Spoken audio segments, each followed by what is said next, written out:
ओंकारेश्वर देवताय नमः. ओम नमः शिवाय मंडळी. ओम नमः शिवाय मंडळी. शंका समाधान या कार्यक्रमासाठी मी संगमेश्वर गिरी श्री क्षेत्र ओंकारेश्वर देवस्थान बिलोद्यान जानेगाव इथून आपलं सर्वांचं हार्दिक स्वागत करतो. मंडळी, आज विषय फार महत्त्वाचा घेतला आहे. कारण हा विषय घेणं फार महत्त्वाचं आहे. मला सतत म्हणजे दररोज 2-4 तरी फोन असतात आणि इतर भेटतात बी लोक. कशा संदर्भात? करणी. मला करणी केली, माझ्या घराला करणी गेली, माझे देव बांधलेत, माझं कुलदैवत बांधलंय, माझी लक्ष्मी बांधली, असं म्हणतात. मी म्हटलं, एक प्रश्न असतो माझा, तुम्ही कशाहून? म्हटलं नाही, आम्हाला आम्ही खूप फिरलेलो आहेत म्हणले, आम्ही बऱ्याच ठिकाणी गेलोत, तिथं बरेच जण म्हणले की तुमचं कुलदैवत बांधलंय, तुम्हाला जवळच्या लोकांनीच करणी केली, घरातल्याच लोकांनी करणी केली, असं बी म्हणतात. तुमचा म्हणजे विकास होणे, प्रगती होणे म्हणून तुमचे कुलदैवत आणि लक्ष्मी बांधली, तुम्हाला पैसा मिळवणे म्हणून, असं म्हणतात. अशा प्रकारे बरेचसे आणि सांगणारे लोकही, मला त्यांना कमाल वाटते त्यांची बी, की तुम्ही ठीक आहे करणी झाली, तुमचे देव बांधलेत, मान्य, पण कुणी बांधले? तुम्ही जवळच्या लोकांचंच कसं काय नाव घेता हो?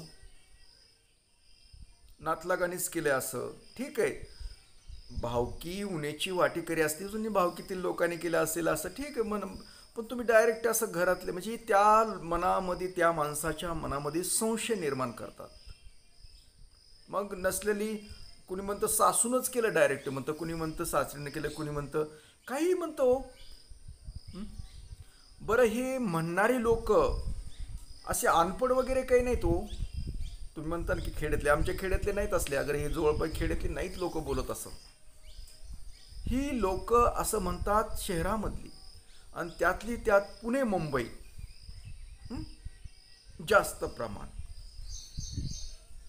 तुम्हाला करणे केली, तुम्हाला जादू टोना केलाय. आता आपण ही समजून घेऊया. जादू टोना, करणी, भामामत्ते काय आहेत ना प्रकार सगळे, काळी जादू वगैरे, ते खरे नाहीत अशातलाही काही प्रकार नाही, ती खरे आहेत.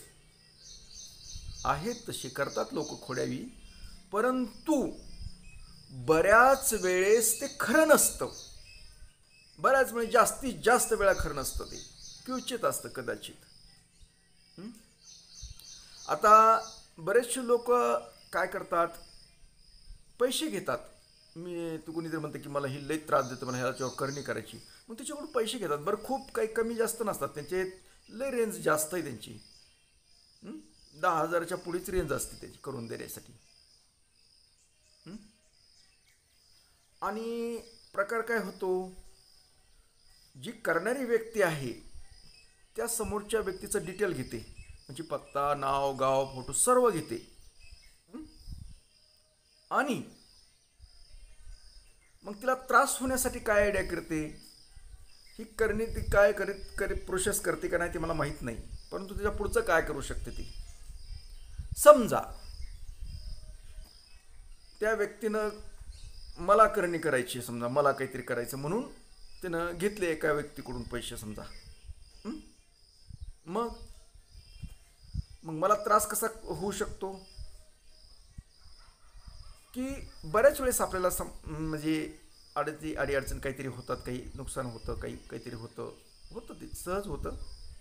मग त्याच्या जवळची व्यक्ती असते कुणीतरी, ती काय करते, तीच माझी मैत्री करायला बघते, म्हणजे बोलणं काय चाललं असं तसं हमेशा. मग बोलत माणूस बोलून जातं की मला असंच काय ते झालं हो, थोडंसं असं, की ती म्हणते अहो तुम्हाला करणी केली असेल एखाद्या वेळेस, बघा तुम्ही कुणाकडं तरी.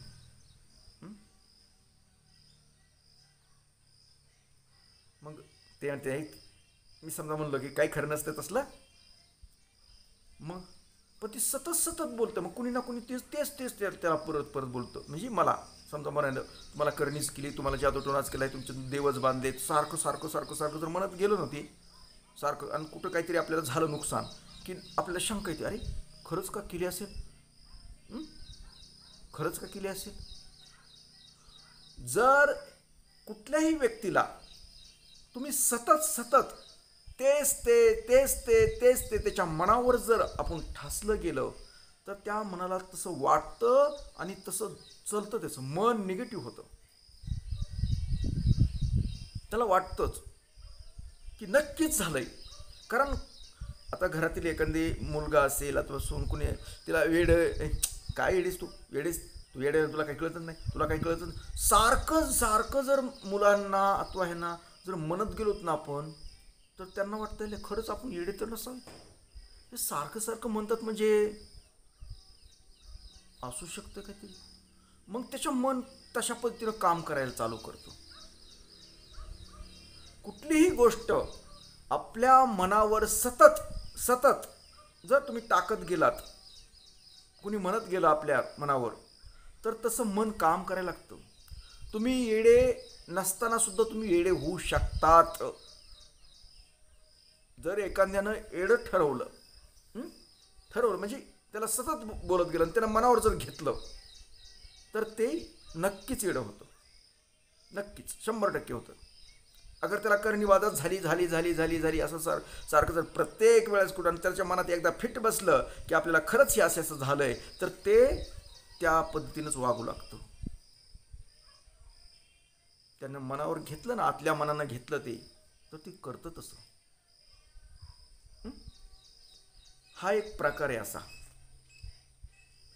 तुम्हाला ऑटोमॅटिक वाटतं कधी की मला करणे केली, असं नाही वाटत यात कदाचित. सहसा कुणीतरी सांगतं तुम्हाला, ते कुणीतरी सांगतं, त्यावेळेस तुमचं मन विचार करतं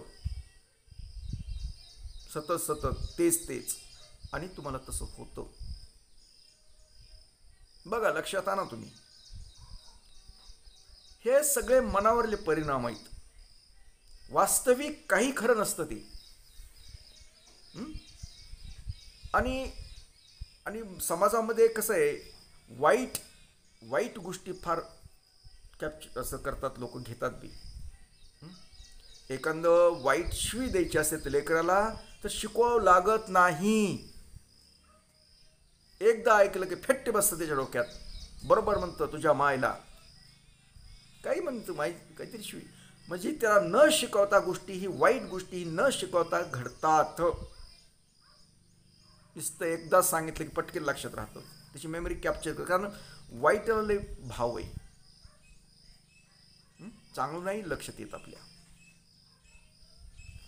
आता हे सांगितलं तुम्हाला मनावर, की आपल्या मनावर जर सतत तसंच आपल्या रुजवलं गेलं, तर ते तसं होतं, चलतं. म्हणून मी तुम्हाला काय सांगत असतो, की तुम्ही तो विचार करत जाऊ नका. तुम्हाला केली करणे म्हणतात, तुम्ही मनात आणू नका तसं. अहो, बऱ्याच वेळेस काय होतं माहिती आहे का, समजा हे झालं वाईट व्यक्तीच्या, आपण एखाद्या डॉक्टरकडे गेलोत. आता डॉक्टरला सगळ्यांना नावं ठेवायचं ना, चांगले लोक पण आहेत, खूप चांगले आहेत, पण प्रमाण कमी आहे. आपण एक नॉर्मल काही आजारासाठी त्याच्याकडे गेलोत, तरी तपासणं. तो बिझनेसमॅन जर असला ना, डॉक्टरी बिझनेसमॅन, पैसा काढण्याच्या बाबतीत कला असले त्याच्याकडे, तर ते काय करतो, तुम्हाला फार मोठं, बरं झालं तुम्ही लवकर आलात, आलं का लक्षात. काय म्हणतो, बरं झालं तुम्ही आलात लवकर. ते अजून रागावून म्हणतो, नाहीतर काही खरं नव्हतं, हे आता सुरुवात झाली म्हणले, लय वाढलं असतं, तुम्हाला लवकर कळलं हे आजार. की आपल्या मनाला धक्कीने करतं, अरे बापरे बरं झालं, आपण मनात वाटतं बरं झालं आपल्याला कळलं, ही लवकर यायचं डॉक्टरकडे.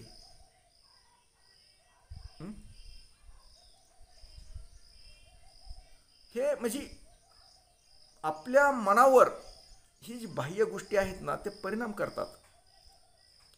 आपल्याला ईश्वरानं चांगला मेंदू दिलेला आहे, खरं काय खोटं काय ही बघावं.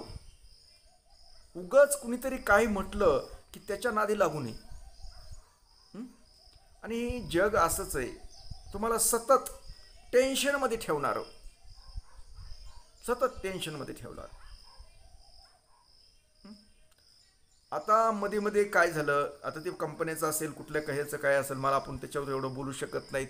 अगर आपल्याला तेवढा काही पुरावा नसतो, उगाच काहीतरी बोलणं बी अर्थ नाही त्याच्यात. परंतु काय केलं की तुम्हाला अमुक अमुक ही करोना वगैरेचा प्रकार होता मध्ये झालेला, की असं होतं मरतं मरतं.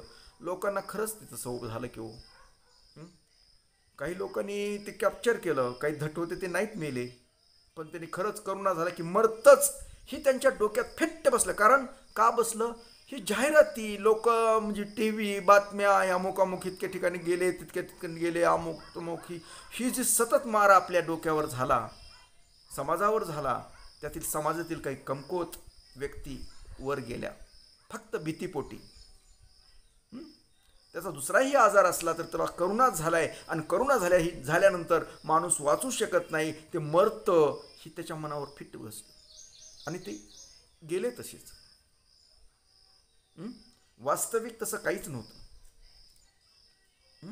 आणि बरेचशा मंडळींनी ते मनावर घेतलं नाही, तर ते वाचल्यात, चांगल्या आहेत, तंदुरुस्त, त्यांना काही झालं तरी ते निघून गेला. हा सगळा मनावरचा परिणाम आहे. आता मला सुद्धा करोना झालता, मला सुद्धा. कारण करोना होणं काही साहजिक असं अवघड काही नव्हतं. कारण मी ज्या करोना काळामध्ये ही माझ्या मंदिरात 16-17 लोक मी इथं सांभाळत होतो, आणि त्यांच्यात मध्येच खात होतो, पित होतो. ते झाले त्याची थोडीशी लागण, मला त्रास बी झाला नाही असतला नाही का प्रकार, मला झाला बी नंतर. मला त्यांच्यासारखे सगळे लक्षण होत होते, पण मी डॉक्टरकडे गेलो बी नाही आणि घाबरलो नाही.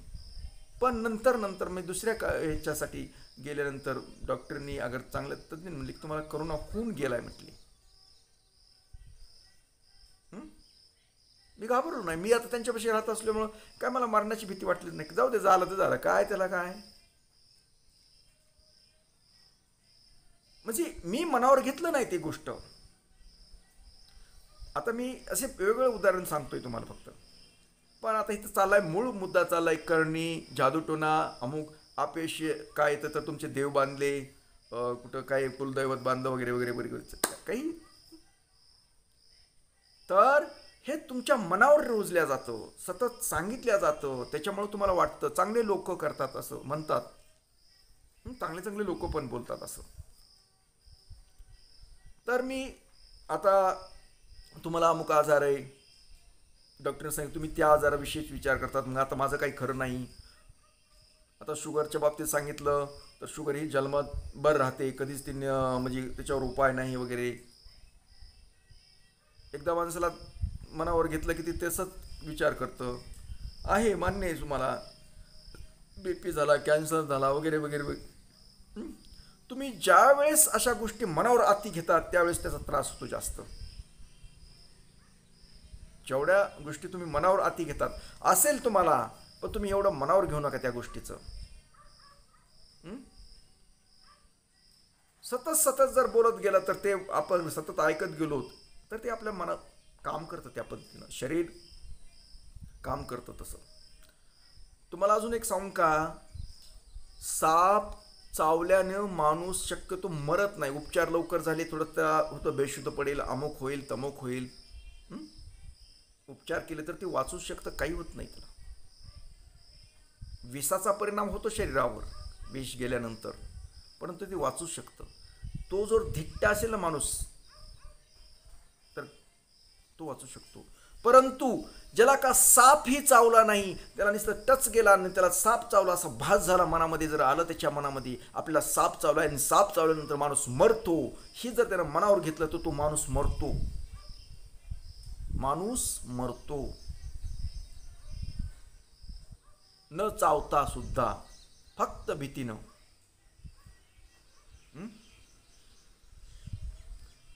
बरेचसे गोष्टी अशा की डॉक्टरकडे गेल्यानंतर आपलं त्यांना कशाचं काही इंजेक्शन देना, कशाचं का देऊ द्या, अगर कसलं तरी औषध देऊ द्या, पण आपली मनाची तयारी वाटते की आपण डॉक्टरकडे गेलो आहोत आणि आता नक्की बरे होणार आहोत. ही मनानं तयार केल्यानंतर ऑटोमॅटिक आपण बरे होतो. नुसतं दवाखान्यात गेलं तरी आपण अर्धे बरेच होतो. ही मानसिकता असते आपली. हं? तर ह्याचाच वापर करून आपण एक काम करू शकतो, ह्या मनाचाच वापर करून. कसा? की आपल्याला काही झालंच नाही, आपल्याला काही करणी झालीच नाही, आपल्याला कुठली बाधा झालीच नाही, कुणी केलंही नाही, आपले देव बांधले नाहीत. कोण म्हणतो देव बांधायची कोणात हिंमत आहे गो? तुम्ही एवढं बी कळत नाही तुम्हाला? देव बांधण्याची हिंमत कोणात आहे का? देव सर्व जगाचा करता हेतू, आणि त्याला तुम्ही बांधणारे सर्वसामान्य माणसं बांधणारे. कुठले आलात तुम्ही? देवाच्या पुढचे आलात तुम्ही. सांगणारे बी सांगतो ना, ऐकणारे बी ऐकतो. मूर्ख कुठले?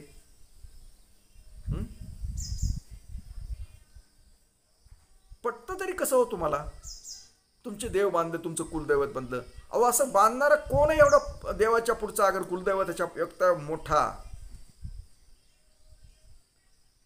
आपण लहान मुलांना बांधू शकतो. अगर एखाद्या व्यक्तीला आपण त्याच्यापेक्षा जर धनदाकट शक्तिवान असोल तर आपल्याला ती बांधता येईल त्याला. आपण जर कमजोर असेल तर नाहीच बांधता येणार ना. हे सोपं उदाहरण आहे की नाही? सोपं उदाहरण. देव बांधणं, कुलदैवत बांधणं म्हणजे असा कोण आहे त्याच्यापेक्षा? देव त्या कुलदैवतापेक्षा कोण मोठा आहे? शक्तिशाली कोण आहे? कोण आहे? तुम्ही त्याचा ऐकता आणि बिनधास्त म्हणता की आमचे देव बांधलेत, आमचं कुलदैवत बांधलंय. तुम्ही थोडा तरी विचार करायला पाहिजे की यार कसं शक्य गोष्ट आहे ही?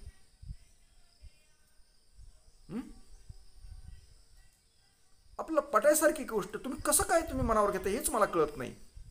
डायरेक्ट म्हणतात आमचे देव बांधले तो महाराज, म्हणून आमचं प्रगती होत नाही. अवघड आहे. तुम्ही समजदार शिकलेले आहेत, ठीक आहे. अडाणी माणूस आहे, त्याला ज्ञान नाही, अशा माणसानं म्हटलं तरी काही अडचण नाही आहे. पण तुम्ही चांगले माणसं सुद्धा असं म्हणतात, मला वाईट वाटतं, खूप वाईट वाटतं. कारण तुम्ही समजदार आहे, तुम्हाला समाजाची जाण आहे. आपण कसं मनावर घेऊ? पण घेतात तुम्ही, आणि तुम्हाला सतत मनावर घेत असल्यामुळे ते तसाच कार्यक्रम होतो, आणि तुमचे खरंच देव बांधले जातात आणि तुम्हाला अपयश येत राहतं. आलं लक्षात? तर आता खूप होईल हे. आता त्याच्यावर आपल्याला पर्याय काय करायचं ते सांगणार आहे मी तुम्हाला. लक्षात घ्यायचं, मी तुम्हाला प्रार्थना करायला सांगत असतो नियमितपणे. आरोग्याच्या बाबतीत, तुमच्या समस्येच्या बाबतीत, बऱ्याच गोष्टीवर मी प्रार्थना करा म्हणून सांगतो. का सांगतो? प्रार्थनेमध्ये काय असतं? समजा तुम्हाला करणीचं असेल, तुम्हाला करणी केली, तर मनात राहायचं, हे प्रभू ओंकारेश्वरा, तुझ्यापेक्षा कुणीही मोठा नाही, तू शक्तिशाली आहेस. माझ्यावर काही बाधा वगैरे झाली, करणी बाधा काय केली असेल ते तुझ्या शक्तीद्वारे ती दूर होणार आहे. कारण मी तुझी सेवा करतोय, तुझी साधना करतोय, तुझा जप करतोय, मी तुझा भक्त आहे. त्यामुळं मला काहीच होणार नाही, मला खात्री आहे तुझी, तुझ्यावर विश्वास आहे माझा. हा पॉझिटिव्ह विचार आहे. कारण ईश्वराचा आधार घेऊन आपण आपल्याला काही झालंच नाही अशा पद्धतीने आपण ते घालू शकतो. सोपं आहे. तंत्र मंत्र काही संबंध नाही. आजाराच्या बाबतीत तेच म्हणू शकतो. कुठली समस्या असेल तर तेही गोष्ट अशाच पद्धतीने तुम्ही बोलू शकतो. जरी तुम्हाला प्रार्थना समजा कळत नसेल, करता येत नसेल, जमत नसेल, तर तुम्ही व्हॉट्सअपला मला मेसेज करा, मी तुम्हाला प्रार्थना लिहून देतो. मी सांगतो कशी करायची ती. मला फक्त तुम्हाला हे असं गोष्ट आहे असं मला सांगा, बघा मी तुम्हाला प्रार्थना देतो. तुम्ही चांगला विचार करा. आपल्याला काही झालं नाही, आपल्याला कोणी केलं नाही, आपलं देव बांधणे काही नाही, आपल्याला खूप चांगलं आहे आपलं, मला आजार नाही, काही नाही, काही नाही, काही नाही. फक्त मनावर घेऊ नका तुम्ही अशा विचार.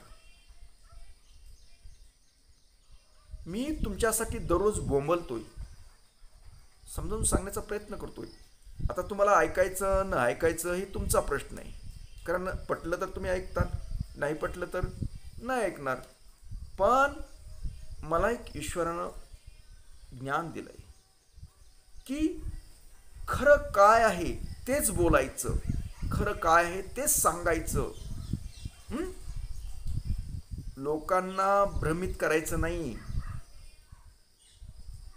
अहो मी मी जर ठरवलं ना की असं होतं, मी तुमची करणी करतो वगैरे, अशा काही गोष्टी काही काही काही काही काही काही काही काही जर ठरवलं ना, तर रांग लागन रांग पैशाची. खोटं जर बोलायला लागलो आणि काही करायला लागलो तर बनवा येत नसतं का.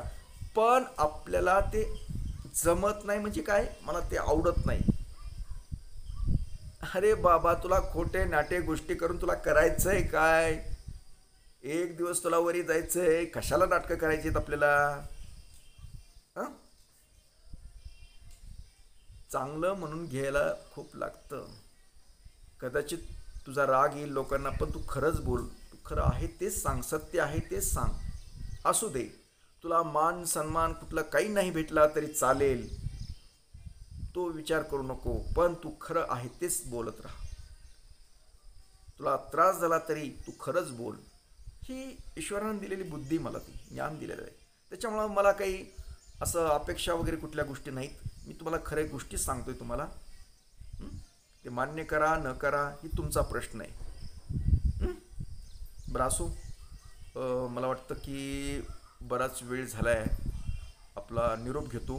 हं? ओम नमः शिवाय. जय हिंद, जय भारत. सुखी रहा आणि समाधानी रहा.